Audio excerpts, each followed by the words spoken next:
যে দেশের মুসলমান ওই দেশে আবার নতুন করে কি প্রতিষ্ঠিত করবে, যেখানে দিন আর রাতের 5 বার মসজিদে মসজিদে আজানের ধ্বনি শুনতে পাওয়া যায়, যেখানে পাড়ায় মহল্লায় 1টা 2টা 3টা 4টা গ্রামগঞ্জ প্রত্যেকটি জায়গায় যেখান থেকে আল্লাহর ধ্বনি আমরা শুনি, আমাদের রসুলের ধ্বনি শুনি, ওই দেশে আবার নতুন করে কোন ইসলাম আপনি প্রচার করবেন, কোন ইসলাম আপনি প্রতিষ্ঠিত করবেন?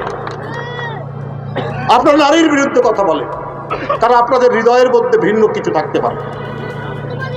কিন্তু আমরা ছোটবেলা থেকে দেখেছি নারীরাই আমাদেরকে, আমার মা তাকেই দেখেছি আমাদেরকে ধমক দিয়ে অনুরোধ করে, বাবা কমপক্ষে জুম্মার নামাজটা পড়।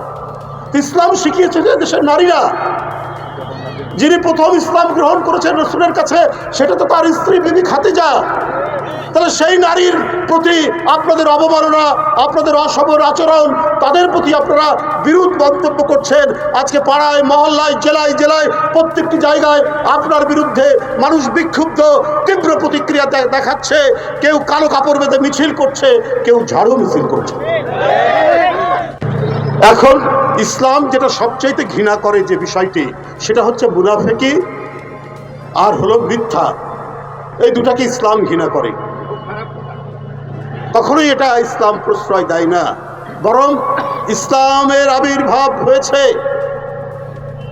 রাসূলুল্লাহ সাল্লাল্লাহু আলাইহি সাল্লামের তার মাধ্যমে, সেটা ইনসাফ প্রতিষ্ঠা করার জন্য, ভণ্ডামির বিরুদ্ধে, অনাচারের বিরুদ্ধে, অসত্যের বিরুদ্ধে, অন্যায়ের বিরুদ্ধে ইসলামের পতাকা সেই মরুভূমির একজন মহামানব তিনি সেখান থেকে প্রচার করেছেন। আপনি আজ নানা কথা বলছেন নানাভাবে, আপনি একটা দলের আমির, আপনার প্রতি আমার শ্রদ্ধার কমতি নেই, কিন্তু আপনি যে বিষয়টা নিয়ে রাজনীতি করেন, এই বিষয়টি তো এই দেশের কোটি কোটি মানুষ তারা হৃদয়ে ধারণ করে, ওরা ব্যবসা করে না এটা নিয়ে। সেটা হচ্ছে তার প্রিয় ধর্ম ইসলাম।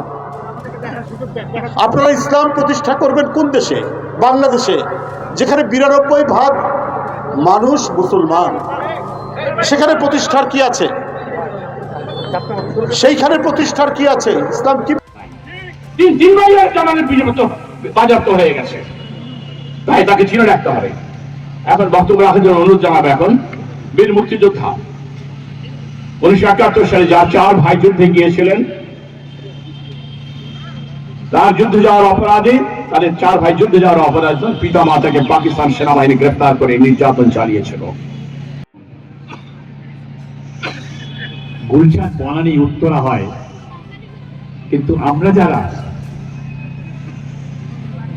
এই দেশকে জীবন বাজি রেখে যুদ্ধ করলাম, দেশ স্বাধীন করলাম, তারা কিন্তু কিছু পেল না। তাদের কিন্তু ঢাকায় কোনো স্থান নেই।